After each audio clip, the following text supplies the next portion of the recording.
మచిలీపట్నం రాజకీయాల్లో చోటు చేసుకున్న తాజా పరిణామాలు ఇప్పుడు జిల్లా వ్యాప్తంగా తీవ్ర చర్చనీయాంశంగా మారాయి. వైసీపీ మచిలీపట్నం పట్టణ అధ్యక్షులు మేకల సుబ్బన్న చేసిన వ్యాఖ్యలకు జనసేన నేత కొరియర్ శ్రీను తీవ్ర స్థాయిలో కౌంటర్ ఇచ్చారు. పేర్ని నాని రాజకీయ శైలిపై ఆయన చేసిన సంచలన ఆరోపణలు ఇప్పుడు చర్చకు దారితీశాయి. కేవలం కుల, మత రాజకీయాలకే పరిమితం కాకుండా రక్త సంబంధీకుల మధ్య కూడా గొడవలు సృష్టించడం పేర్ని నాని నైజమని కొరియర్ శ్రీను ఆరోపించారు. తాను గతంలో పేర్ని నానిని ఉద్దేశించి విసిరిన సవాల్కు సమాధానం చెప్పలేక ఇప్పుడు సుబ్బన్న వంటి వారితో తనపై విమర్శలు చేయిస్తున్నారని ఆయన ధ్వజమెత్తారు. తనను శ్రీనివాస్ చౌదరి అని సుబ్బన్న ఎద్దేవా చేయడంపై స్పందిస్తూ తాము రక్త సంబంధీకులమని, తర్కం ప్రకారం చూస్తే తాను శ్రీనివాస్ చౌదరి అయితే ఆయన కూడా సుబ్బన్న చౌదరి అవుతారని ఘాటుగా బదులిచ్చారు. తాను జనసేన జెండాను పట్టుకున్నానని, ఆ పార్టీని కేవలం ఒక వర్గానికి ఆపాదించడం సరికాదని స్పష్టం చేశారు. పేర్ని నాని నీడలో తాను ఎదగలేదని, పైగా ఆయనను నమ్ముకుని ఆర్థికంగా తీవ్రంగా నష్టపోయిన వారిలో తాను ఒకడిని అని శ్రీను పేర్కొన్నారు. నాడు సుబ్బన్న రాజకీయ అరంగేట్రం చేసినప్పుడు ఇచ్చిన మున్సిపల్ వైస్ చైర్మన్ హామీని పేర్ని నాని ఎందుకు నెరవేర్చలేదని ప్రశ్నించారు. వైసీపీ అధికారంలో ఉన్నప్పుడు ఇవ్వని పట్టణ అధ్యక్ష పదవిని ఇప్పుడు అధికారం కోల్పోయిన తర్వాత ఎందుకు కట్టబెట్టాడో సుబ్బన్న ఆత్మవిమర్శ చేసుకోవాలని సూచించారు.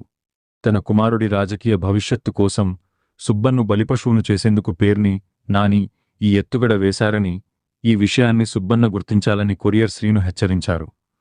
పేర్ని నానిని నమ్ముకుని ఇప్పటికే చాలామంది నాశనమయ్యారని, ఇప్పుడు ఆ జాబితాలు సుబ్బన్న కూడా చేరడం దురదృష్టకరమని ఆయన విమర్శించారు.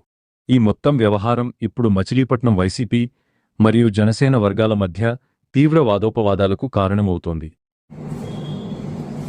అందరికీ నమస్కారం.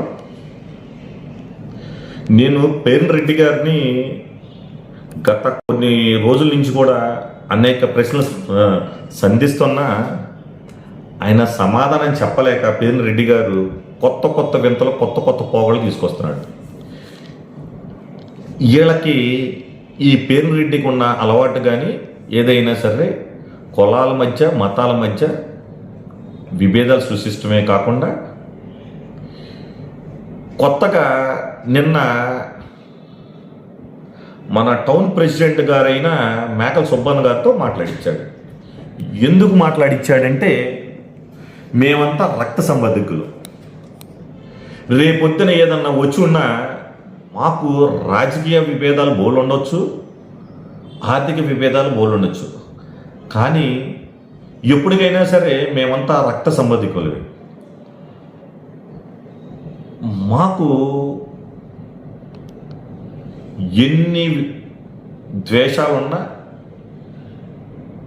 ఎన్ని అభిప్రాయాలున్నా, భేదాభిప్రాయాలున్నా ఎప్పటికైనా మేము రక్త సంబంధికులు కాకుండా పోవం. అది తెలుసుకోకుండా మన పేర్ని రెడ్డి గారు నిన్న ఈ మేకల సుబ్బన్న గారిని నిన్న మాట్లాడిచ్చేస్తూ నన్ను శ్రీనివాస్ చౌదరి అని సంబోధించాడు. వీళ్ళు రాజకీయంగా ఎదగటమే కాకుండా ఆ పేర్ని రెడ్డి గారితో గొర్రె పిల్లల్లాగా ఆయన నిన్న అన్నారు, గొర్రె తోక బెత్తుడు అని. అలాగే నీ అనుకున్న ఈ గొర్రె పిల్లల్ని నువ్వు ఏది చెప్తే అది తోక ఉడిపించుకుని చెప్తాను తప్పితే వాళ్ళకి వాస్తవాలు తెలియదు. ఎందుకు ఈ మాట చెప్తున్నానంటే, పవన్ కళ్యాణ్ గారు 15 సంవత్సరాలు అలయన్స్ ఉండమన్నారు కానీ టీడీపీకి ఏమి ఊడికం చేయమల్లా. 2024లో ఏ జగన్మోహన్ రెడ్డి తండ్రి గారైనా మన రాజశేఖర్ రెడ్డి గారు కూడా అలయన్స్ పెట్టుకుని 1, 2 కాదు 14 అలయన్స్లు పెట్టుకుంటే కానీ ఆయన సీఎం అవ్వాల. అప్పుడు కూడా మరి ఆయన 14 అలయన్స్లు పెట్టుకున్నాడని సీఎం అయితే మాత్రాన వాళ్ళకి ఇట్టి చాకరీ చేశాడా? కాదు కదా.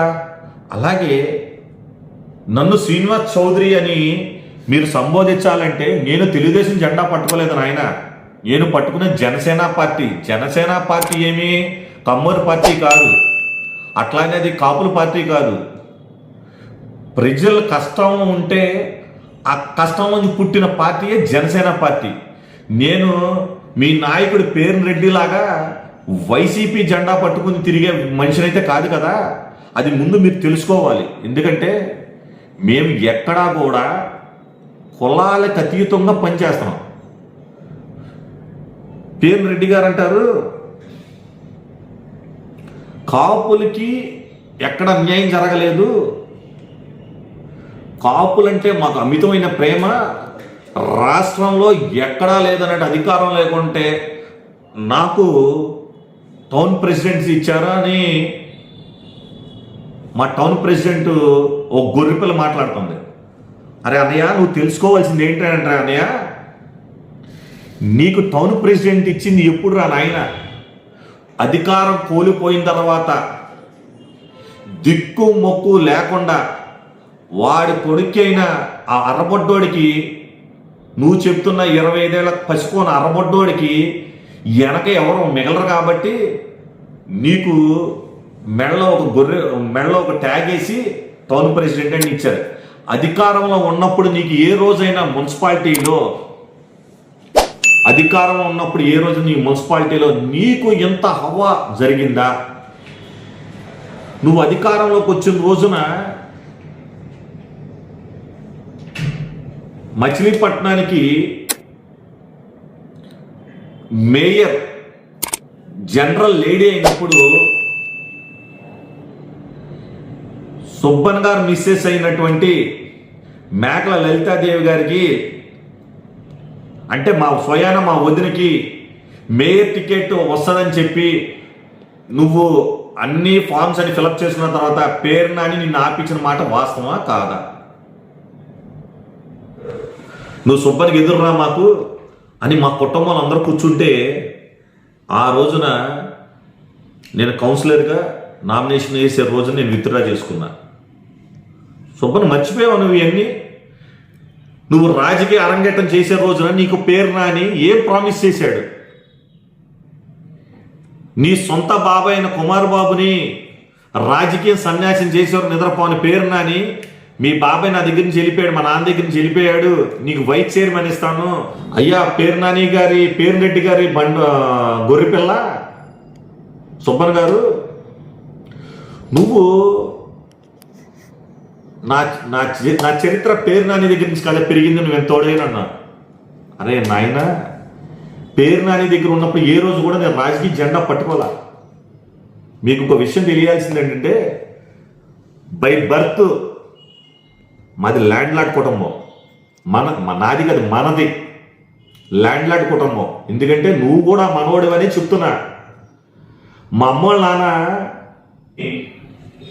ఆడిగేదో నాకు తెలిసి టౌన్ ప్రెసిడెంట్ అనగానే